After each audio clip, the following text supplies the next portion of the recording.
y ahí sí obtendremos proposiciones. Entonces, el ejercicio empieza diciendo si se elevan los precios o los salarios, habrá inflación. Eso yo lo representé como P. Si se elevan los precios, habrá inflación. Si se elevan los salarios, habrá inflación. Entonces, si se elevan los precios o los salarios, es una dilución. P, dilución U. Luego separamos con una coma para marcar que ahí terminamos. Luego dice, si hay inflación, F.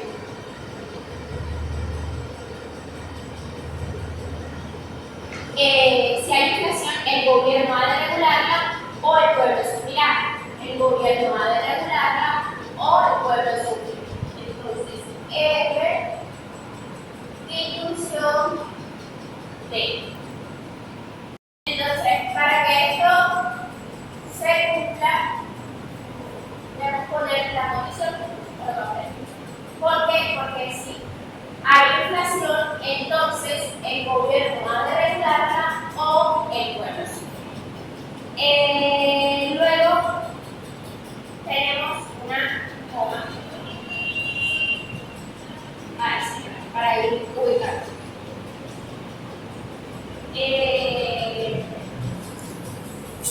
Dice, si el pueblo sufre, los gobernantes serán más populares.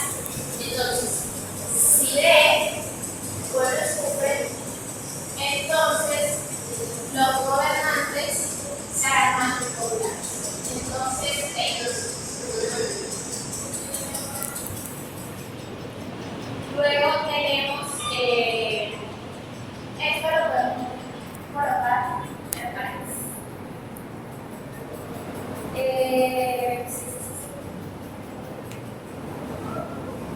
Luego tenemos que, pero es así que el gobierno no regulará la inflación, pero lo representamos como una conjunción. Pero es así que el gobierno no regulará la inflación.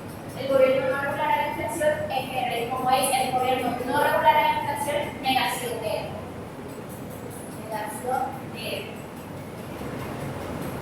Y que sin embargo, eso es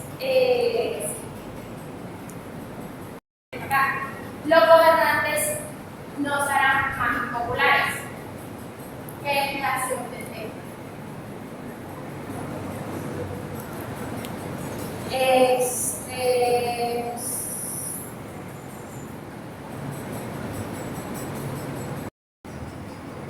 Entonces acá colocamos una conjunción y por eso estamos haciendo los paréntesis para determinar que para resolver esto. Primero y luego esto. Luego dice que, por último dice que entonces no subirán los salarios. O sea, si esto, entonces no subirán los salarios, que no subirán los salarios es U. Entonces, negación de U. Así nos quedaría nuestro ejercicio pasando del lenguaje natural al lenguaje físico. Y acá vamos a colocar otro paréntesis para evitar la ambigüedad. O sea, así sería la forma final de nuestro ejercicio. Hicimos nuestra tabla de verdad a partir del ejercicio como lo planteamos. Entonces, ¿qué tenemos en nuestra tabla de verdad? Repartidas las proposiciones que tenemos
partir de estas dos, vamos a resolver la función de ellas. Que ya dijimos que solo va a ser verdadera si ambas son verdaderas. Por lo tanto, verdadera, verdadera, verdadera. Lo demás va a ser falso. Lo que vamos a hacer luego es todo el ejercicio con función de la siguiente. Entonces, todo esto con la condicional de relación. Entonces, relación de Q es esta que tenemos por acá, con esta, en la cual es verdadera si la primera